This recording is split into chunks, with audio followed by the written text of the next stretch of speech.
الله الرحمن الرحيم أولئك الذين نتقبل عنهم أحسن ما عملوا ونتجاوز عن سيئاتهم في أصحاب الجنة وعد الصدق الذي كانوا يوعدون والذي قال لوالديه أف لكما أتعدانني أن أخرج وقد خلت القرون من قبلي وهما يستغيثان الله ويلك آمن إن وعد الله حق فيقول ما هذا إلا أساطير الأولين أولئك الذين حق عليهم القول في قد خلت من قبلهم من الجن والإنس إنهم كانوا خاسرين ولكل درجات مما عملوا وليوفيهم أعمالهم وهم لا يظلمون ويوم يعرض الذين كفروا على النار أذهبتم طيباتكم في حياتكم الدنيا واستمتعتم بها فاليوم تجزون عذاب الهون بما كنتم تستكبرون في الأرض بغير الحق وبما كنتم تفسقون آمنت بالله صدق الله العظيم أولئك الذين یہی وہ خوش نصیب ہیں نتقبل قبول کرتے ہم عنہم جن کے احسن ما عملوا بہترین اعمال کو ونتجاوز اور درگزر کرتے ہیں عن سیئاتہم جن کی برائیوں سے فی اصحاب الجنہ یہ جنتیوں میں سے ہوں گے وعد الصدق یہ اللہ کا سچا وعدہ ہے الذی کانوا یوعدون جو اہل ایمان سے کیا گیا ہے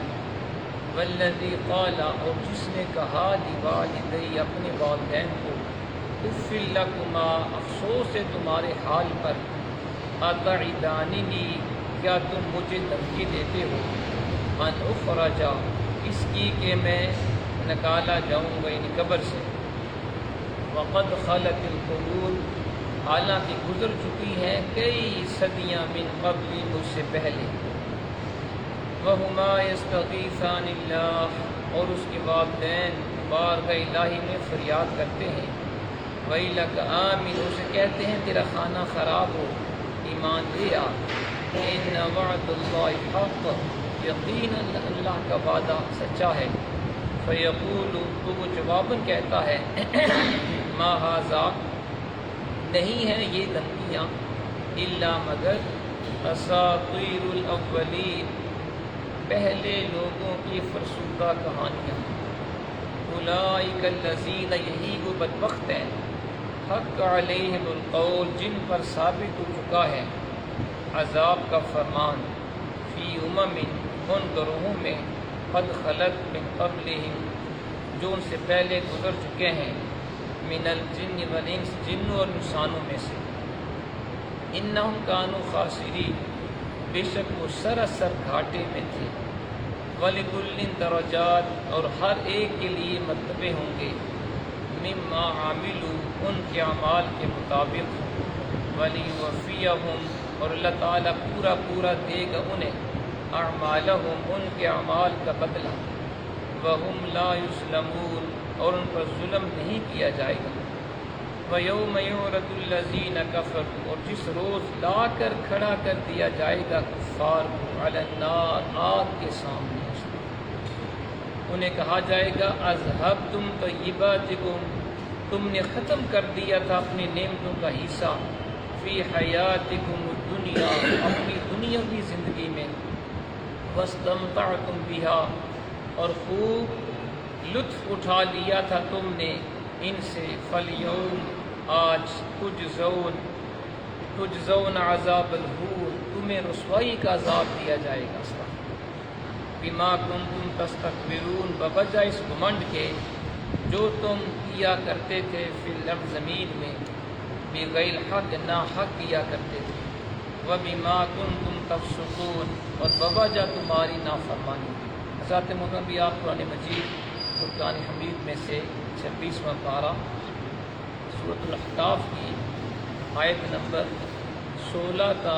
20 کی تلاوت اور ترجمہ سماعت فرما رہے ہیں۔ گزشتہ درس میں ہم نے پڑھا، اللہ کریم نے فرمایا ہم نے حکم دیا انسان کو کہ اپنے والدین کے ساتھ اچھا سلوک کرے۔ اپنے شکم میں اٹھائے رکھا اس کو اس کی ماں نے بڑی مشقت سے، اور جنا اس کو بڑی تکلیف سے،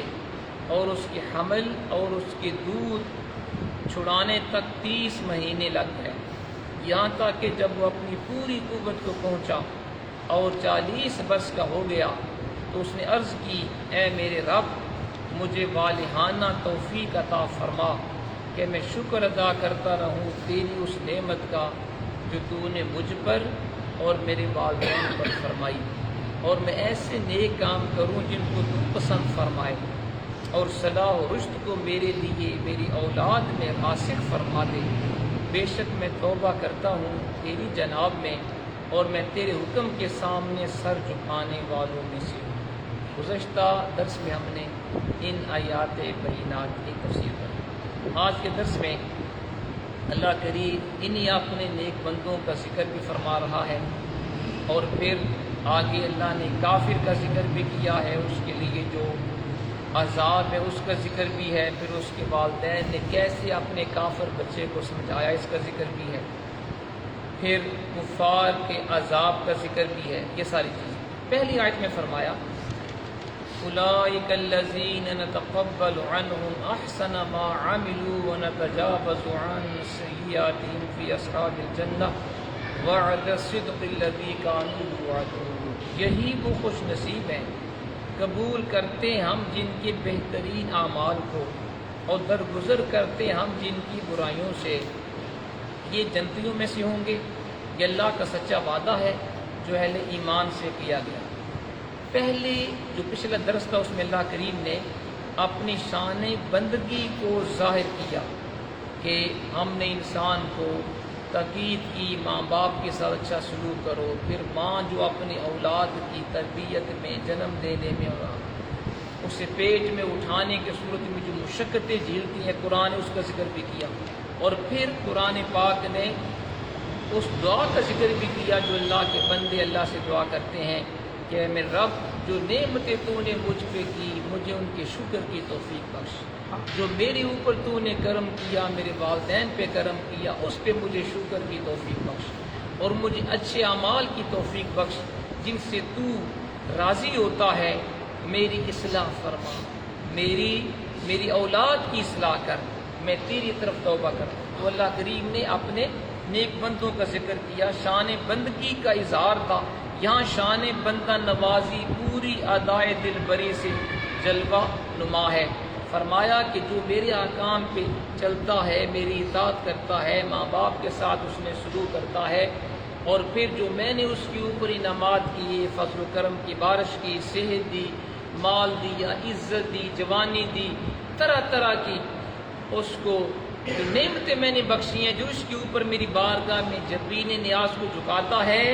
اللہ نے فرمایا ہم اس کو دیتے کیا ہیں؟ یہی وہ خوش نصیب ہیں قبول کرتے ہیں ہم جن کے بہترین اعمال کو، اور درگزر کرتے ہیں ہم جن کی برائیوں سے۔ یعنی جو اللہ کے نیک بندے ہیں، اگر بتقاض بشریت ان سے کوئی چھوٹا بڑا گناہ ہو جائے تو اللہ کریم ان کی توبہ کی برکت سے گناہ معاف فرما دیتا ہے۔ پھر فرمایا یہ جنتیوں میں سے ہوں گے، یعنی جو اپنی رب کی اطاعت کرے، والدین کے ساتھ اچھا سلوک کرے، اور اللہ کریم نے جو انعامات اس پہ فرمائے اس کے اوپر اپنے پروردگار کا شکر کرتا رہے، اللہ نے فرمایا یہی جنتیوں میں سے ہوں گے، یہی اہل جنت ہیں۔ یہ اللہ کا سچا وعدہ ہے جو اہل ایمان سے کیا گیا۔ اگلی آیت والذی قال لوالدی اف لکما اتعداننی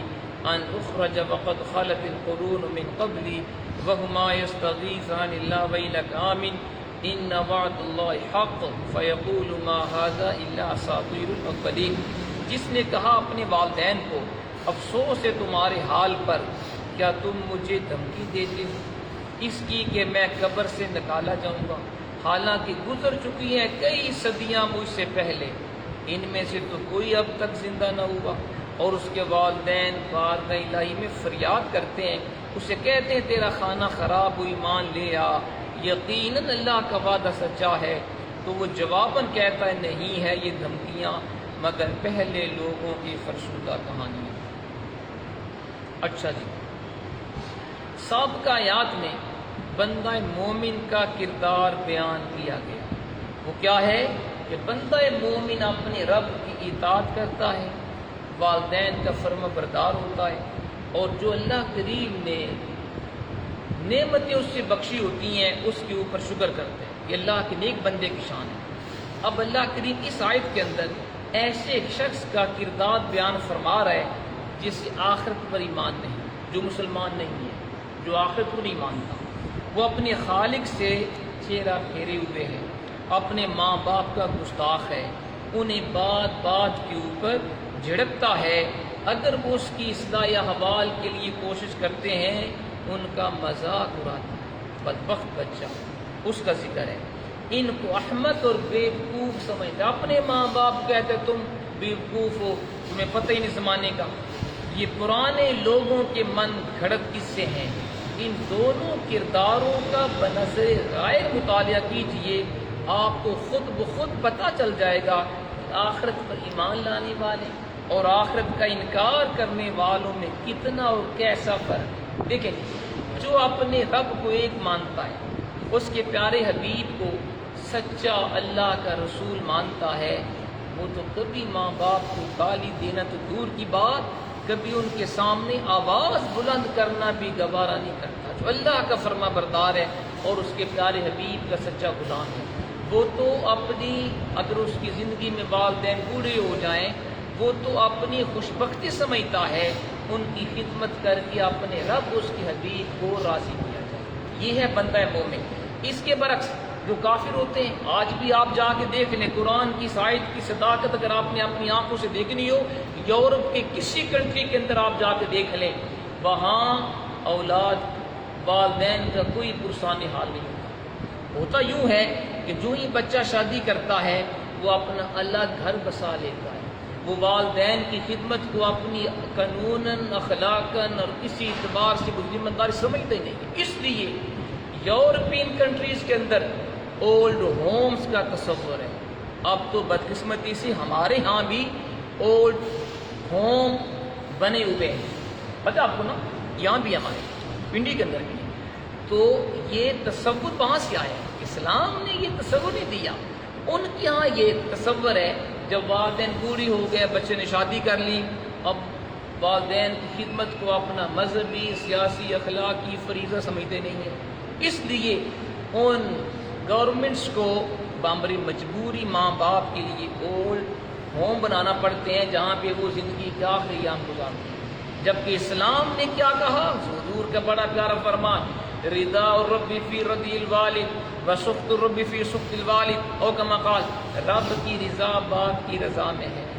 رب کی رضا باپ کی رضا میں ہے، اور رب کی ناراضگی باپ کی ناراضگی۔ یہ اسلام کا تصور ہے، جس کا باپ اس پہ راضی، اس کا رب راضی، اس کا حبیب راضی۔ جس کا باپ ناراض ہو گیا، بچہ یہ نہ کہے کیا ہوا، اگر بوڑھا باپ نہیں بولتا، کوئی میری شان کے اندر فرق نہیں پڑتا، وہ سن لے حضور کا فرمان، اس کا رب بھی ناراض ہو گیا، اس کا حبیب بھی ناراض ہو گیا۔ اور اسلام نے بتایا الجنت تحت اقدام الامہات، جنت ماؤں کے قدموں کے نیچے ہے۔ اگر جنت چاہیے، خالی نماز پڑھنے سے جنت نہیں ملے گی، روزہ رکھنے سے یا ہر سال حج کرنے سے یا اللہ اللہ کرنے سے جنت نہیں ملے گی۔ جنت تب ملے گی جب یہ نیک اعمال بھی کرو گے، پلس اپنے ماں باپ کی خدمت بھی کرو گے۔ یہ ہے بندہ مومن اور کافر کی زندگی میں فرق۔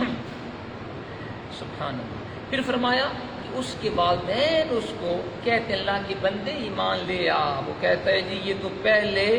لوگوں کے قصے کہانیاں ہیں، اتنے مجھ سے پہلے ہزاروں سال گزر گئے، مردے زندہ نہیں ہوئے، مجھے بھی مرنے کے بعد کوئی زندہ نہیں کرے گا، کیونکہ وہ آخرت کو مانتا ہی نہیں۔ ٹھیک ہے، ماں باپ کی شفقت ملاحظہ ہو کہ ماں باپ اپنے کافر بچے کے لیے بھی ہدایت کی دعا کرتے ہیں اللہ کی بارگاہ میں بھی، اور اس کو بھی سمجھا رہے ہیں کہ اللہ کے بندے مان جا، ایمان لے آ، ورنہ جہنم کے اندر پھینکا جائے گا۔ آگے فرمایا اولئک الذین حق علیہم القول فی امم قد خلت من قبلہم من الجن والانس انہم کانوا خاسرین، یہی وہ بدبخت ہیں جن پر ثابت ہو چکا ہے عذاب کا فرمان ان گروہوں میں جو ان سے پہلے گزر چکے ہیں، جنوں اور انسانوں میں سے، بے شک وہ سراسر گھاٹے میں تھے۔ بعض لوگ کہتے ہیں یہ آیت حضرت سیدنا صدیق اکبر رضی اللہ تعالی عنہ کے بیٹے عبد الرحمن اور عبد الرحمن یا عبداللہ کے حق میں نازل ہوئی، یہ آیت کہ وہ اپنے والدین کے ساتھ اس قسم کا سلوک کرتے تھے۔ بعض لوگ کہتے ہیں کہ ان کا سلوک اپنے والد گرامی سیدنا صدیق اکبر کے ساتھ اچھا نہیں تھا، ان کے بارے میں یہ آیت ہے۔ اس آیت سے اس رائے کی تردید ہوتی ہے۔ قرآن کی اس آیت نے بتا دیا ان کا یہ الزام درست نہیں ہے۔ کیونکہ ان لوگوں کے بارے میں بتا دیا وہ ایمان نہیں لائیں گے، جس کا ذکر بھی آپ نے سنا کہ وہ کافر تھا بچہ جس کو والدین نے سمجھایا، ٹھیک ہے، ان کے بارے میں، اس بچے اور اس طرح کے جو لوگ ان کے بارے میں عذاب کا فیصلہ کرتی ہے۔ لیکن حضرت عبداللہ، حضرت عبد الرحمن جو سیدنا ابو بکر صدیق کے صاحب زادے ہیں، دونوں مشرف اسلام ہو گئے تھے اور ان کا شمار کبار صحابہ میں ہوتا ہے، لہٰذا یہ کہنا کہ اس آیت سے مراد وہ ہیں یہ درست نہیں ہے۔ آگے فرمایا وَلِكُلٍّ دَرَجَاتٌ مِّمَّا عَمِلُوا وَلِيُوَفِّيَهُمْ أَعْمَالَهُمْ وَهُمْ لَا يُظْلَمُونَ، اور ہر ایک کے لیے مرتبے ہوں گے ان کے اعمال کے مطابق، اور اللہ تعالیٰ پورا دے گا انہیں ان کے اعمال کا بدلہ، ان پر ظلم نہیں کیا جائے گا۔ اس کا مطلب ہے کہ جس طرح جنت کے اندر نیک اللہ کے بندوں کے لیے درجات ہوں گے، جتنا کسی کے نیک اعمال زیادہ ہوں گے اتنا وہ زیادہ جنت کی اعلیٰ مقام پہ ہوگا۔ اسی طرح کفار کے گناہگاروں کے بھی جہنم کے اندر مختلف درجات ہوں گے، جتنے کسی کے گناہ زیادہ ہوں گے اتنا اسے جہنم کے سب سے نیچے والے گڑھے میں پھینکا جائے گا، جس کے گناہ تھوڑے ہوں گے اس کو عذاب تھوڑا ہوگا، ٹھیک ہے۔ اس طرح جہنم کے اندر مختلف درجے ہوں گے ان کے اعمال کے مطابق۔ آگے فرمایا وَيَوْمَ يُعْرَضُ الَّذِينَ كَفَرُوا عَلَى النَّارِ، جس روز لا کر کھڑا کر دیا جائے گا کفار کو آگ کے سامنے، تو انہیں کہا جائے گا اذهبتم طیباتکم فی حیاتکم الدنیا واستمتعتم بها، تم نے ختم کر دیا تھا اپنی نعمتوں کا حصہ اپنی دنیاوی زندگی میں، اور خوب لطف اٹھا لیا تم نے ان سے، فَالْيَوْمَ تُجْزَوْنَ عَذَابَ الْهُونِ بِمَا كُنْتُمْ تَسْتَكْبِرُونَ فِي الْأَرْضِ بِغَيْرِ الْحَقِّ وَبِمَا كُنْتُمْ تَفْسُقُونَ، آج تمہیں رسوائی کا عذاب دیا جائے گا بوجہ اس گھمنڈ کے جو تم زمین میں ناحق کیا کرتے تھے اور بوجہ تمہاری نافرمانیوں کے۔ کفار کو روز حشر جہنم کے کنارے لا کر کھڑا کر دیا جائے گا۔ یہ جہنم سے خدا کی پناہ مانگی، یہ جہنم کی آگ بڑی سخت ہے، دنیا کی آگ سے 70 گنا جہنم کی آگ زیادہ سخت ہے۔ ہم میں سے کوئی ہے جناب اتنا بہادر جس سے دنیا کی آگ برداشت بولی نہیں ہوتی، جہنم کی آگ اس سے برداشت، ہمیں خدا کے عذاب سے ڈرنا چاہیے۔ تو کفار کو روز محشر جہنم کے کنارے لا کے کھڑا کر دیا جائے گا، انہیں اپنی دنیاوی شان و شوکت یاد آئے گی۔ یہ بڑے بڑے جناب ڈاکو، یہ بڑے بڑے نافرمان یہودی ہوں، عیسائی ہوں، یا جناب ہندو ہوں، سکھ ہوں، ظالم جو مسلمانوں کے اوپر ظلم کر رہے ہیں، تو قیامت کو اپنی دنیاوی شان و شوکت یاد آئے گی۔ دنیا میں جو اچھے کام انہوں نے کیے تھے وہ انہیں یاد کریں گے، انہیں بتایا جائے گا کہ جو تم نے اچھے کام کیے تھے ان کا معاوضہ تمہیں دنیا میں ہی دے دیا گیا۔ کیسے؟ تمہیں دولت دی ہم نے، یعنی اللہ کریم ان کو فرمائے گا کہ جو تم نے نیک اعمال کیے تھے،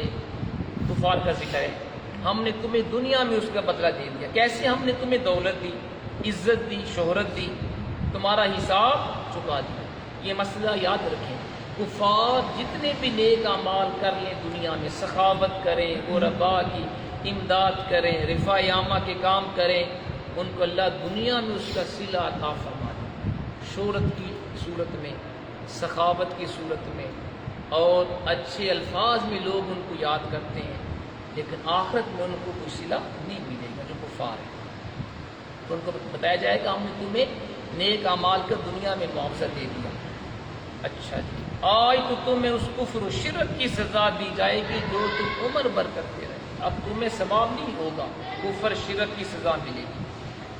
کہ بار بار تمہیں میرے بندے سمجھاتے رہے کفر سے باز آ جاؤ، شرک چھوڑ دو، لیکن تو باز نہیں آ۔ سنیے جی، بڑا پیارا حضور کے بارے بڑا پیارا واقعہ ہے کہ نبی پاک علیہ السلام جان بوجھ کر حضور زندگی کی آسائشوں، لذیذ کھانوں اور شاندار مکانات سے ہمارے آقا اجتناب فرمایا کرتے، جان بوجھ کر۔ آج ہم دیکھیں کہاں کھڑے ہیں جناب، اگر کھانا اچھا نہ ملے ہمارا موڈ آف ہوتا ہے، مکان اچھا نہ ہو ہم گلے شکوے کرتے ہیں، کھانا پینا لباس اچھا نہ ہو اللہ کی بارگاہ میں بھی گلے شکوے۔ جب حضور کی شان کیا تھی، حضور جان بوجھ کر آپ نے غربت کو پسند کیا، جان بوجھ کے دنیا کی آسائشیں، مزیدار کھانے، عالی شان مکانات ہمارے آقا کو پسند نہ تھے۔ ایک روز سیدنا عمر فاروق رضی اللہ تعالیٰ عنہ، جن کا یہ مہینہ ہمیں یاد دلاتا ہے کیونکہ اسی مہینے ذوالحج کے آخر میں آپ کے اوپر قاتلانہ حملہ کیا گیا، پھر یکم محرم کو آپ نے مقام شہادت نوش فرمایا، تو آپ کا بھی ذکر پاک ہو جائے۔ سیدنا فاروق اعظم ایک دفعہ حضور کی بارگاہ میں حاضر ہوئے، کیا دیکھتے ہیں کہ اللہ کا پیارا حبیب ایک چٹائی پر آرام فرمائے۔ اس واقعہ کو ذرا دل کے کانوں سے آپ نے سننا ہے۔ آج ہمارے پاس صوفے، قلین، باغیچے اور جناب طرح طرح کے بیڈ رومز، پھر بھی خدا کا شکر نہیں کرتے۔ حضور کی شان دیکھیے، سیدنا فاروق اعظم حضور کے کاشان اقدس میں جب حاضر ہوئے، دیکھا اللہ کا حبیب چٹائی کے اوپر آرام فرما۔ چٹائی بھی آج کل کی طرح آرام دہ نہیں تھی، وہ ریت کے اوپر بچھی ہوئی تھی، اور ریت حضور کے ایک پہلو کو لگی ہوئی تھی، ریت حضور کے جسم اقدس کو چھو رہی تھی۔ چمڑے کا ایک گدا ہے جس میں کھجور کے پتے بھرے ہیں۔ سیدنا فاروق اعظم نے جب حضور کی سادگی کو دیکھا، عرض کرتے ہیں یا رسول اللہ، کیسر و کسرا آرام عالی شان بنگلوں میں رہیں، خدام بھی ہوں، جناب کلینے باغیچے بھی ہوں، نرم و نازک بستروں پہ سوئیں، اور اللہ کا حبیب یوں ریت کے اوپر آرام کر رہا ہو۔ یا رسول اللہ دعا فرمائیے اللہ آپ کی امت کو وسیع رزق عطا فرمائے۔ سیدنا فاروق اعظم نے عرض کیا تو اللہ کے حبیب نے فرمایا اما ترضا ان تکون لهم الدنیا ولنا الاخرہ، اے عمر کیا تم اس پہ راضی نہیں کہ کیسر و کسرا اور اس طرح کے جو لوگ ان کے لیے یہ نعمتیں صرف دنیا میں ہیں اور ہمارے لیے یہ نعمتیں آخرت میں، ہمیں آخرت میں اللہ تعالیٰ یہ نعمتیں عطا فرمائے گا۔ اس حسن تربیت اور نگاہ شفقت کا نتیجہ تھا کہ سیدنا فاروق اعظم نے جب دیکھا حضور کو کہ حضور امام الانبیاء ہو کے سادہ زندگی گزار رہے ہیں، سادہ بستر، چٹائی کے اوپر آرام فرما ہے، چمڑے کا حضور کا بستر ہے جس میں اقدس کو ریت چھو رہی ہے، تو جب حضور کی سادگی دیکھی سیدنا فاروق اعظم بھی ہمیشہ لذت و عشرت سے کنارہ کش رہے۔ آپ نے بھی عالی شان بنگلو اچھے کھانوں کو پسند نہیں کیا، اپنے عہد خلافت میں بھی آپ نے سادگی کو اپنا شعار بنائے رکھا۔ یہ تھے ریاست مدینہ کے والی جو اصل ہیں ریاست مدینہ کو بنانے والے۔ فتح بیت المقدس کے سلسلہ میں سیدنا فاروق اعظم جب شام تشریف لے گئے، جب بیت المقدس جو مسلمانوں کا قبلہ اول ہے، جو آج بدقسمتی سے یہود کے پنجہ استبداد میں، پتہ ہے آپ کو اسرائیل آج بھی فلسطین کے اوپر ناجائز قبضہ کر کے بیٹھا ہوا ہے، اور وہ جناب جب چاہتا ہے بمبوں کی برسات کرتا ہے، مسلمانوں کو شہید کرتا ہے۔ اور آج بھی ہمارا قبلہ اول یہود کے پنجہ استبداد میں ہے، کسی کو فکر ہی نہیں۔ آپ نے جب فتح بیت المقدس کی شام تشریف لے کر گئے تو آپ کے اعزاز میں لوگوں نے پرتکلف کھانے کا اہتمام کیا۔ دسترخوان پر چنے ہوئے رنگ برنگے کھانوں کو جب دیکھا سیدنا فاروق اعظم نے تو آپ نے فرمایا عمر بھر جو کی روٹی کبھی سیر ہو کے نہیں کھائی۔ یہ ہے ریاست مدینہ کے اصل والی، عالی شان کھانے پسند نہیں، فرمایا جو میری عوام ہے ان کو یہ کھانے اس طرح کے کھانے نصیب نہیں ہوئے۔ حضور جو حضور کی صحابہ ہیں ان کو جنت اللہ دے گا ان کی سادگی اور غربت کی وجہ سے۔ یہ سن